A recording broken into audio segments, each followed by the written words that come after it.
paz de Dios sea con cada uno de ustedes. Siempre gozoso de poder estar entre ustedes y en esta oportunidad. Hemos venido por acá trayendo algunos temas de familia, ayer con varios conversatorios, en esta mañana una clase, pero ya ahora vamos a tener lo que es un mensaje que queremos que sea de motivación espiritual para cada uno de ustedes. Precisamente queremos que, porque es una característica de lo que vamos a hablar hoy, debe ser una característica de la iglesia aquí en este lugar, porque lo fue una característica de la iglesia en el primer siglo y así lo debe ser entre cada uno de nosotros. Pues justamente el tema lo hemos titulado Gozo inefable y glorioso. Gloria a Cristo. Gozo inefable y glorioso, basado en la primera carta de Pedro, en su capítulo 1. Ahí leemos el verso 8. ¿Qué está diciendo? A quien aman sin haberle visto, en quien creyendo, aunque ahora no lo vean, se alegran con gozo inefable y glorioso. Ciertamente aquí hay una característica hermosa que caracterizaba a la iglesia en el primer siglo y tiene que caracterizarla en el día de hoy. Fíjense ustedes que la palabra gozo, según la versión Reina Valera 1960, la encontramos 139 veces en toda la Biblia, de las cuales 75 veces es en el Nuevo Testamento, lo que indica que la iglesia neotestamentaria es una iglesia que se caracterizaba por el gozo en cada uno de sus miembros. Porque si sacamos aquellos 39 libros del Antiguo Testamento y solo 27 del Nuevo, y en esos 27 predomina, porque hay 75 veces esa palabra, entonces la iglesia que conocemos no es una iglesia triste, es una iglesia alegre, una iglesia que el Señor le enseñó a tener un gozo verdadero. Y por eso le hemos llamado el tema gozo inefable y glorioso, basado en esas palabras de Pedro en ese capítulo 1, versículo 8. Qué importante describir estas palabras. Lo primero que podemos ver es gozo, una palabra que usted conoce. Gozo es esa manifestación de alegría que un ser humano puede experimentar a través de esa dopamina que son esos neurotransmisores que en el cuerpo te permiten a ti sentir gozo o tristeza. Pero esa dopamina te llevan a ti a estar gozoso cuando algo agradable tú sientes en tu vida. Y por eso entonces nosotros como cristianos hemos de experimentar el gozo. Porque la dopamina nos dice, como tú tienes esperanza en Cristo Jesús, entonces en ti también hay gozo. Amén. Y por eso, cuando vemos ya definida en este verso la palabra gozo, más interesante ahora será saber por qué inefable, por qué glorioso. Inefable, su traducción es indescriptible. Indescriptible. El gozo que tienes tú, el gozo que tengo yo, no es un gozo cualquiera. Es un gozo indescriptible que para los que no conocen a Cristo simplemente se admiran y dicen, ¿cómo es posible que ese caballero, esa señora, pierde el trabajo y aún así tú lo escuchas decir, a los que aman a Dios, todas las cosas le ayudan a bien? ¿Cómo es posible que ese señor, esa señora, con un cáncer quizá hasta terminal, se atreva a decir, para mí, el vivir en Cristo y el morir en ganancia? Gloria a Dios, hermanos. Ahí está lo de indescriptible. Ahí está aquello que un ser humano en su conciencia humana jamás podrá entender.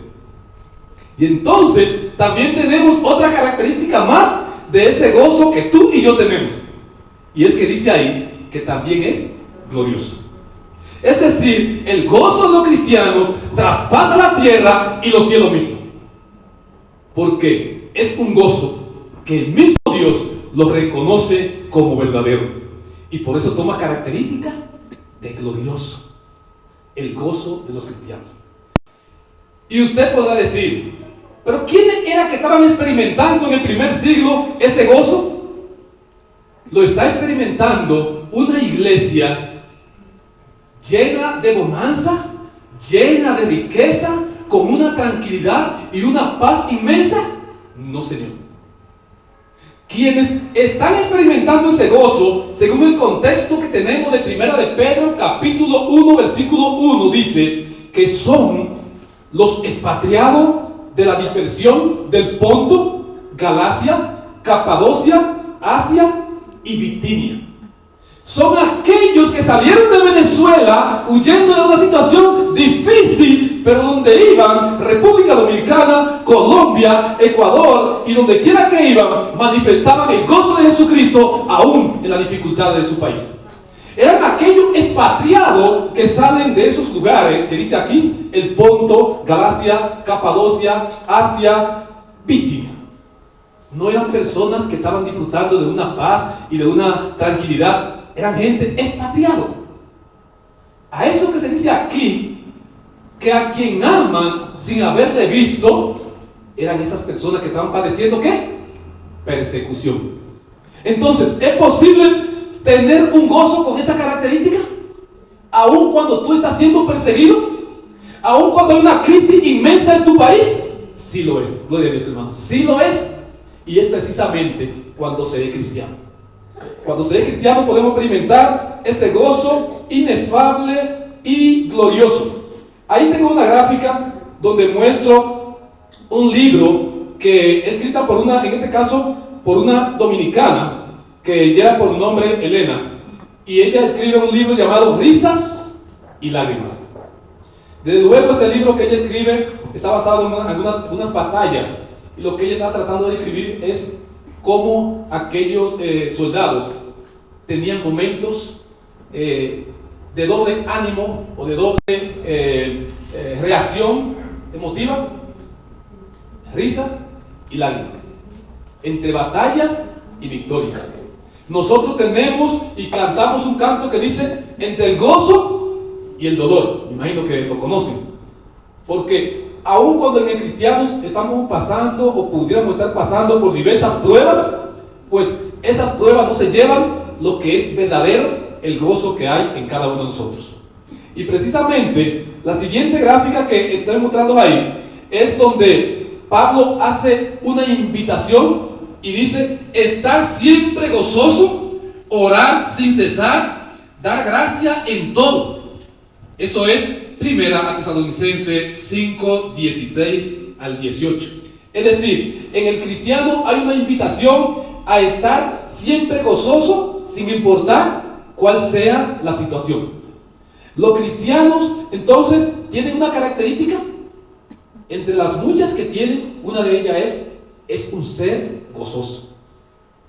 El cristiano es una persona que se entiende, que no anda de queja en quejas, aun cuando hay razones para ello. El cristiano es aquel que antes que estar quejándose de todas las situaciones, quejándose de lo que está ocurriendo en la ciudad, de lo que está ocurriendo, es aquel que está tratando de impartir esperanza a los demás. Y que está tratando de ver cómo llegar. No me ubiqué bien en el tiempo, y cuando veníamos en el taxi que nos traían, quise iniciar la conversación. Yo pensé que era más lejos, porque ayer me tomé más tiempo con él. Y cuando ya quise entrar al tema, digo, ya, porque primero me relacioné con él hablando de lo que era la ciudad, de los entaponamientos, esa situación, la injusticia. Fue él mismo que me puso el tema, la injusticia, la corrupción y la situación, que la otra gente habla. Él me gusta que me hable de eso para después yo llegarle. Apenas pude decir la injusticia humana, y ahí veo que se detiene y me dijo, porque ya llegamos. Porque ya llegamos. Porque sí, era donde quería llegar, y si la conversación hubiese sido más larga, era para ver, llevarle lo que es la injusticia humana y cómo hay mejor esperanza a los que estamos en Cristo Jesús. Y cómo nuestra esperanza no está en la alcaldesa o el alcalde o el presidente, sino en Jesucristo. Y cómo nuestro gozo, nuestra alegría no depende de lo bueno o malo que sea una gestión, sino del que está reinando en este reino inaccesible, en este reino glorioso de Jesucristo. Y entonces, hermanos, ahí Pablo está mostrando a los hermanos de Tesalónica la característica de ese gozo también, y la necesidad de estar siempre gozoso. Es una invitación que tú tienes: estar siempre gozoso, orar sin cesar. Allá incluso lo cantamos como canto, para que no se nos olvide que debemos estar siempre gozoso y orar sin cesar. Miren, la siguiente gráfica nosotros, te he querido mostrar, somos seres humanos. Somos seres humanos y realmente tenemos emociones. Nuestras emociones han de ser variadas. Es cierto, no significa que siempre tendría que estar gozoso y que siempre debería andar con una sonrisa en los labios, porque hay tiempo para todo. Hay tiempo de reír, tiempo de llorar, tiempo de tristeza. Lo que sí está queriendo el escritor de la palabra de Dios es hacernos ver que aun cuando sea el tiempo de llorar, eso no debe llevarse el gozo interno que haya en nosotros.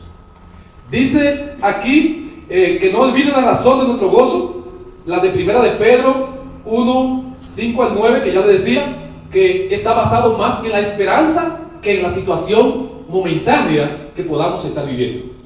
Es decir, Dios está queriendo que no te concentres en la situación momentánea que tú estés pasando, que de hecho no todo será para siempre usted tener una enfermedad, una situación económica.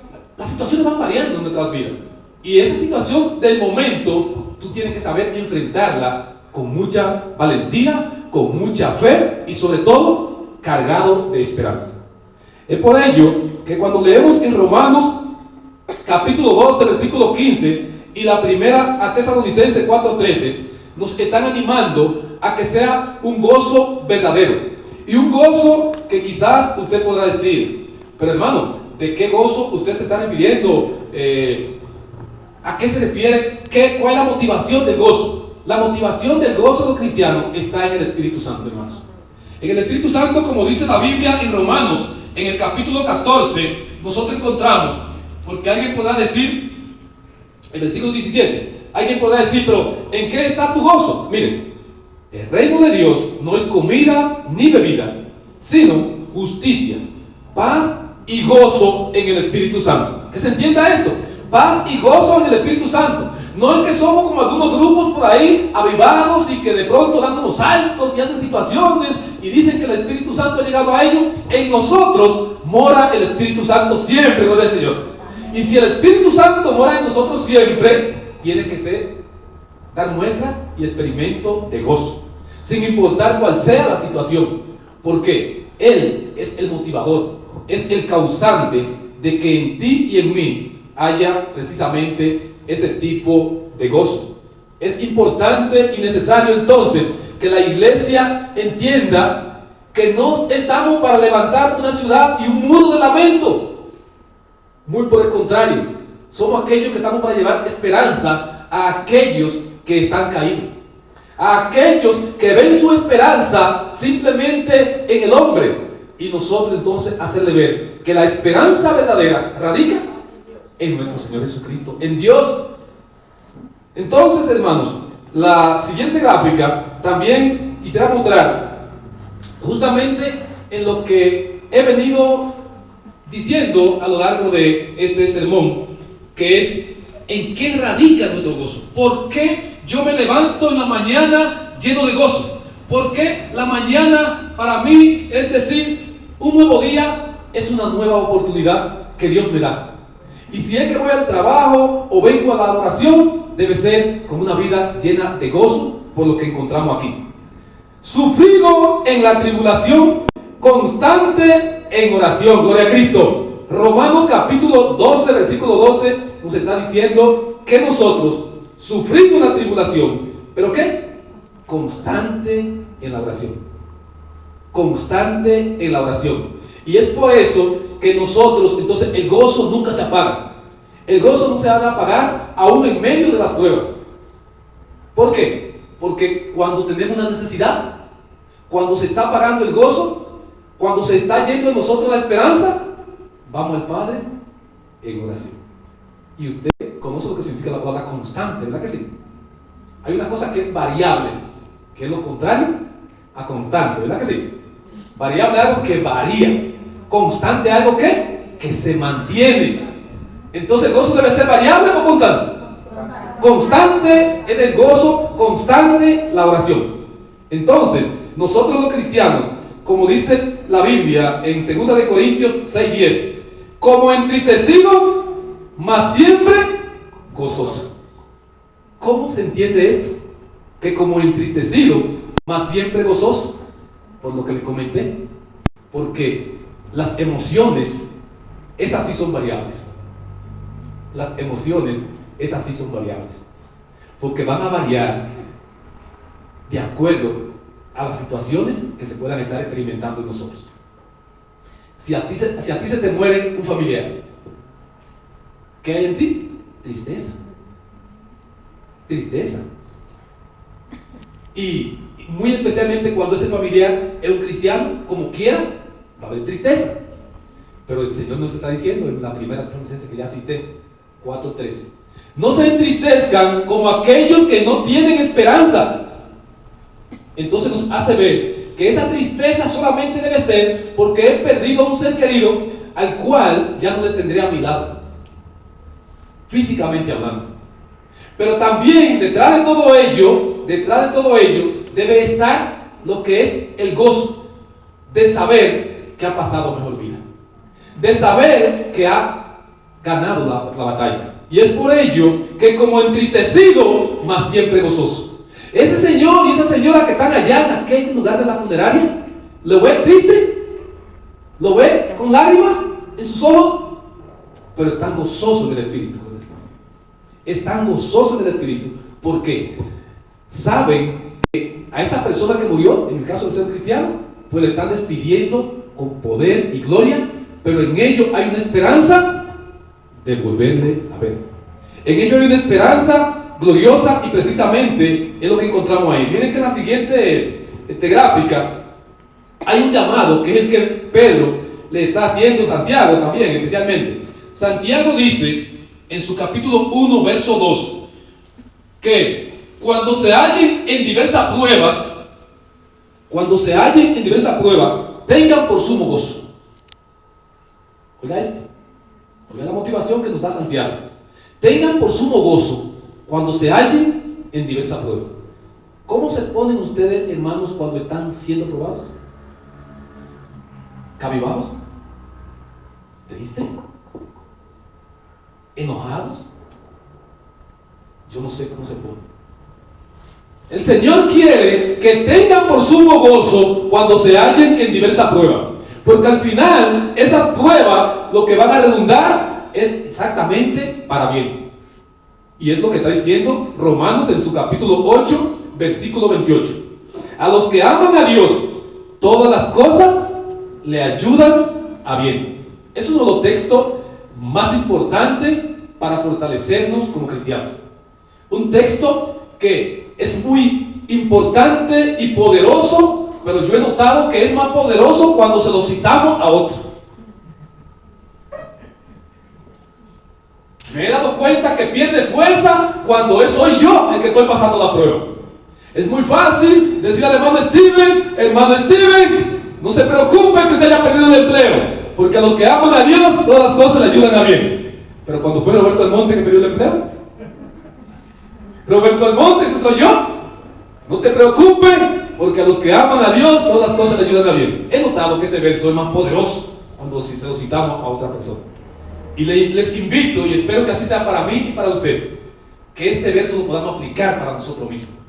Cuando nosotros nos hallemos en diversas pruebas, cuando nosotros nos hallemos en diversas situaciones, y no empecemos a decir, ¿por qué que a mí todas las cosas me salen mal?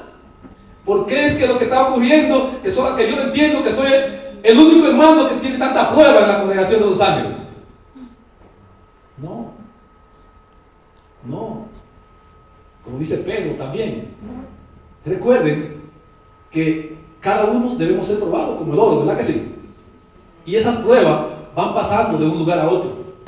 Quizás alguien no te ha contado, tú quizás no lo comprende de la manera que él ha sido probado, pero cada uno de nosotros pasamos por distintas pruebas y cada quien tiene su prueba. Lo importante es que como un cuerpo nosotros aprendamos entonces, hermanos, a poder saber soportar la prueba y que podamos nosotros ser consolados y de la misma manera en que somos consolados, luego poder consolar a otros. Es la meta. es el deseo. Pero no quiero cara triste, y mucho menos de hombres y mujeres que han nacido de nuevo. Porque ellos están sellados con el Espíritu Santo, y además de la garantía de salvación y vida eterna, la garantía del Espíritu Santo es que no puede estar triste un corazón que tenga a Cristo. Así cantamos ya en mi país. No puede estar triste un corazón que tiene a Cristo. Fíjense que quiero concluir ya esta motivación de que ese gozo inefable y glorioso permanezca en cada uno de los ya bautizados en este lugar. Pero no quiero concluir sin decirle que aquí también hay personas que probablemente no tengan o no puedan decir lo mismo, porque aún no han pasado por la maravillosa experiencia de haber nacido de nuevo. Y sabemos nosotros entonces, hermanos, que como vemos ya en la última gráfica, nosotros sabemos que lo único que es capaz de matar el gozo, ¿saben cómo se llama? El pecado. El pecado es el único que es capaz de matar el gozo. Es por ello que hombres y mujeres que han sido redimidos, que se han apartado del pecado y por eso se llaman santos, entonces en ellos el gozo tiene que permanecer, excepto que caigan en pecado. Como el caso de David, ¿verdad que sí? Que tuvo que decir en el Salmo 51:12, vuélveme el gozo de tu salvación y espíritu noble me sustente. Porque David estaba atravesando una situación difícil de pecado, pero en una oración ejemplar, hermosa, que encontramos en el Salmo 51, a lo largo de todo ese salmo, nosotros entonces encontramos a David, no solamente pidiéndole al Señor que le vuelva el gozo de la salvación, sino también diciéndole, Señor, crea en mí un corazón nuevo.